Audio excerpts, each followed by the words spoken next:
Terima kasih hadir ke dalam Radio 12 Malam. Baik, kali ini kita akan teruskan dengan kisah yang seterusnya berkaitan dengan ahli sihir. Mungkin apabila perkataan ahli sihir disebut, maka tergambarlah kepada kita seorang wanita tua yang berwajah hodoh, menaiki penyapu terbang, berpakaian kusam berwarna hitam, bergigi hitam dan mempunyai tawa yang cukup menakutkan. Bagaimanapun, dokumentari The Blair Witch Project merupakan contoh terbaik untuk menghapuskan imej-imej tersebut. Dan sekalipun ahli sihir masih lagi menimbulkan prasangka di kalangan manusia biasa, terutama apabila dipersembahkan dalam bentuk yang tidak masuk akal seperti Bewitched dan sekarang ini Charm. Ini merupakan imej-imej televisyen tentang ahli sihir baik yang mempunyai paras rupa jelita tetapi mempunyai kebolehan untuk menggunakan jampi serapah untuk mewujudkan ilusinasi dan melihat masa hadapan kita. Ahli-ahli sihir seperti itu telah lama pupus walaupun suatu ketika dahulu mereka pernah wujud dan menguasai benua Eropah. Al-Quran dan kitab-kitab suci agama Kristian iaitu Bible serta Yahudi yang menggunakan kitab Torah mencela perbuatan sihir. Para penguasa Kristian dan Yahudi suatu masa dahulu bukan sahaja menjatuhkan hukuman mati kepada pengamal-pengamal ilmu sihir tetapi juga kepada ahli keluarga mereka. Timbul pula persoalan, adakah ahli-ahli sihir yang dibunuh pada zaman kekuasaan Kristian dan Yahudi itu sebenarnya adalah syaitan atau adakah mereka sengaja dituduh mengamalkan ilmu sihir oleh pihak yang berkepentingan dan oportunis yang mencari pengaruh ataupun sememangnya melanggar hukum agama mereka? Perkataan witch iaitu ahli sihir telah lama sinonim dengan kata-kata sumpah untuk yang tidak disukai ataupun wanita yang suka mengarah. Pada zaman silam di Eropah, sebelum kebangkitan Kristianiti, perkataan ahli sihir memberi makna yang sama sekali berlainan. Ahli sihir dianggap sebagai orang yang bijak, selalunya wanita yang bijaksana, seseorang yang mempunyai kebolehan dalam penyembuhan. Wanita tersebut mungkin mempunyai pengetahuan tentang herba-herba perubatan purba dan seringkali bertindak sebagai bidan. Agama yang dianutinya adalah berdasarkan kepada kepercayaan animisme, iaitu persekitaran sekeliling, dan setiap ahli sihir itu cukup menghormati alam semula jadi. Sebagai contohnya, kepercayaan mereka terhadap matahari, bulan, hutan dan semua benda hidup. Ahli sihir juga memainkan peranan penting dalam perubahan musim sepanjang tahun dan festival musim yang disambut yang berkaitan dengan tuaian hasil tanaman. Ini adalah sesuatu yang tidak asing pada zaman pra-Kristian di Eropah dan sesuatu yang masih wujud sehingga ke hari ini di beberapa bahagian dunia seperti Afrika. Berbeza dengan kepercayaan popular, seni sihir sebenarnya tidak mempunyai kaitan langsung dengan syaitan ataupun iblis, memandangkan entiti ini hanyalah wujud dalam ajaran agama di kalangan penduduk Eropah seperti Kristian.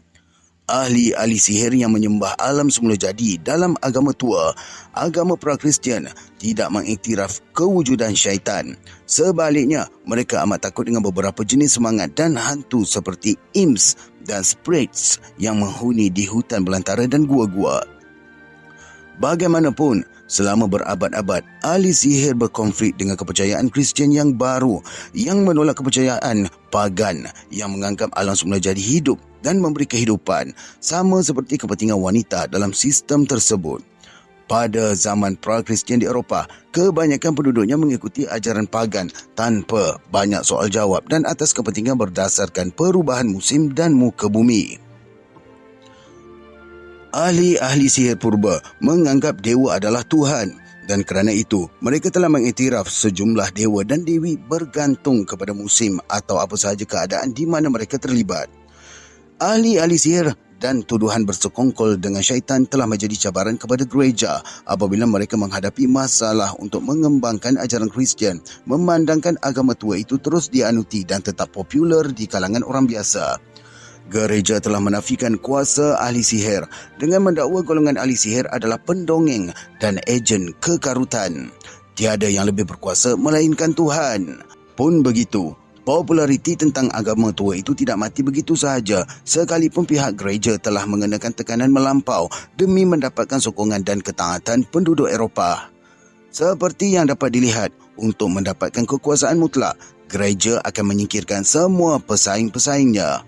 Dan kerana itulah, ahli sihir dan seni sihir dengan sewenang-wenangnya diperangi oleh gereja dalam semua ritual, upacara dan khutbah mereka. Mitos wanita tua yang hodoh telah didogmakan oleh gereja dan sebagai perbandingan dengan emas dan perak gereja dan juga rujukan palsu.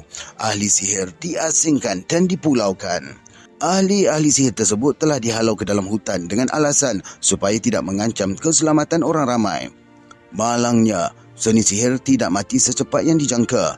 Pihak gereja terpaksa menukar taktik dan mengubah dakwaan asal mereka dengan mengatakan yang ahli sihir menentang Tuhan Kristian dan bersekongkol dengan syaitan. Mereka juga menegaskan hanya gereja yang dibenarkan wujud sebagai mewakili Tuhan. Bermula pada pertengahan abad yang ke-14, ahli-ahli sihir di Eropah mula menghadapi masalah besar. Mereka diseksa, dibunuh dan dibakar. Serangan terhadap golongan pengamal agama tua itu berterusan sehinggalah pada tahun 1700-an. Kebanyakan yang dibunuh adalah golongan wanita. Sekalipun ada kalanya lelaki turut dituduh mengamalkan ilmu sihir. Mereka dibunuh bukan sahaja kerana sikap fanatik penguasa Kristian, tetapi juga untuk membina kekuasaan dalam agama ataupun bimbang disingkirkan oleh gereja dan menjadi syaitan. Ada juga ahli sihir yang dibunuh kerana faktor kewangan. Ahli-ahli sihir diburu bagaikan binatang liar dan imbuhan yang menanti seandainya mereka berjaya ditangkap adalah sejumlah wang.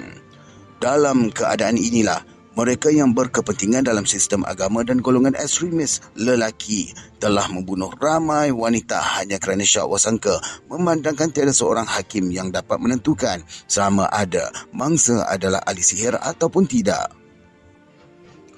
Contoh terbaik yang dapat dilihat adalah pembunuhan Joan of Arc yang tidak dibicarakan secara adil dan sehingga kini tindakan yang dilakukan oleh gereja Kristian pada zaman itu tidak dipersoalkan. Masyarakat moden menganggap zaman itu adalah zaman suram dan sekalipun disalah anggap, agama tua itu masih lagi hidup. Malahan pada tahun-tahun 1970-an, golongan hippie memperlihatkan sekelompok masyarakat bertukar menjadi penyembah alam semula jadi, manakala 2 dekad kemudian memperlihatkan promosi fenomena supernatural seperti kuasa kristal, penyembuhan agama dan psikik.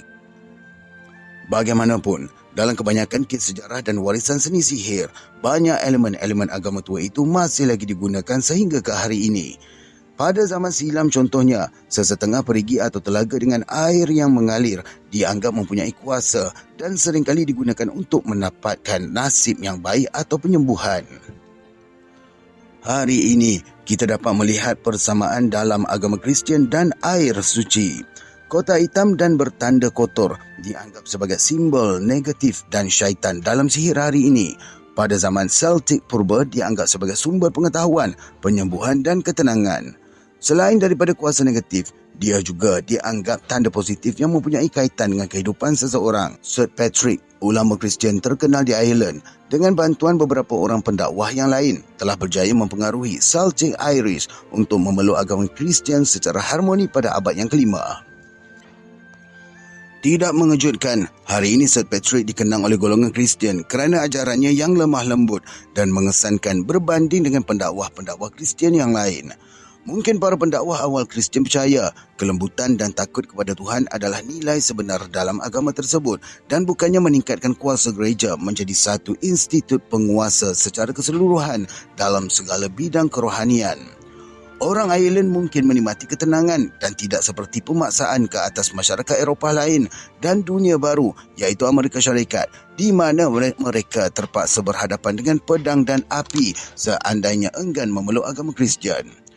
Maharaja Konstantin yang berkuasa di Konstantinopel telah menjadikan Kristian sebagai agama rasmi Empire Rome. Selepas kematiannya, pengisytiharan diraja telah dibuat untuk menyingkirkan paganisme dengan penguasaan dan pengaraman ke atas amalan pagan di Empire Timur pada 340 Masihi. Pada 346 Masihi, pengamal dan penganut paganisme akan dihukum bunuh. Pada 346 Masihi, pengamal dan penganut paganisme akan dihukum bunuh. Berikutan dengan itu, terdapat ruang masa apabila paganisme dianggap suatu jenayah dan kembali diamalkan secara terbuka, terutama di bawah pemerintahan Rom. Julian yang telah menjadi pagan setelah mendapat inspirasi menerusi misteri Greek purba. Bagaimanapun, paganisme sekali lagi terancam apabila Kristian semakin kuat dan terdapat lebih banyak institusi yang teratur. Bagaimanapun, ini tidaklah bermakna pagan tidak pernah mengotorkan tangan mereka dengan darah dan hanya menjadi mangsa keganasan Kristian. Penganut-penganut awal Kristian telah dibunuh di bawah undang-undang pagan pemerintah Empire Rom. Serangan dan penaklukan Viking merupakan satu lagi contoh bagaimana kaum pagan bertindak ganas terhadap penganut agama Kristian, terutama di Ireland dan Britain, di mana puak Norseman itu memusnahkan gereja, membunuh padri, merogol wanita dan menjadikan mereka sebagai hamba tebusan untuk meraihkan kejayaan. Pada zaman pagan purba Greece, terdapat Pharmakos ataupun kambing hitam seperti mana yang diketahui pada hari ini, terbabit dalam pembunuhan manusia untuk mendapatkan restu alam bagi mengelakkan wabak penyakit ataupun kerosakan tanaman yang teruk. Bukan itu saja, kaum pagan turut membina strata yang berupa kandang dalam bentuk manusia bertubuh besar daripada kayu atau tembaga. Di dalamnya diisikan manusia. Struktur yang dikenali sebagai wicker man itu akan dimasukkan ke dalam api sekaligus memanggang orang yang berada di dalamnya. Ironiknya, seabad kemudian, kaum Kristian pula yang memanggang kaum pagan dan menuduh golongan pagan sebagai ahli sihir syaitan ketika zaman pembakaran.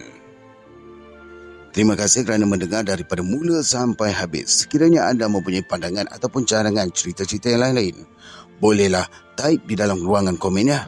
InsyaAllah kita akan bertemu lagi. Assalamualaikum warahmatullahi wabarakatuh.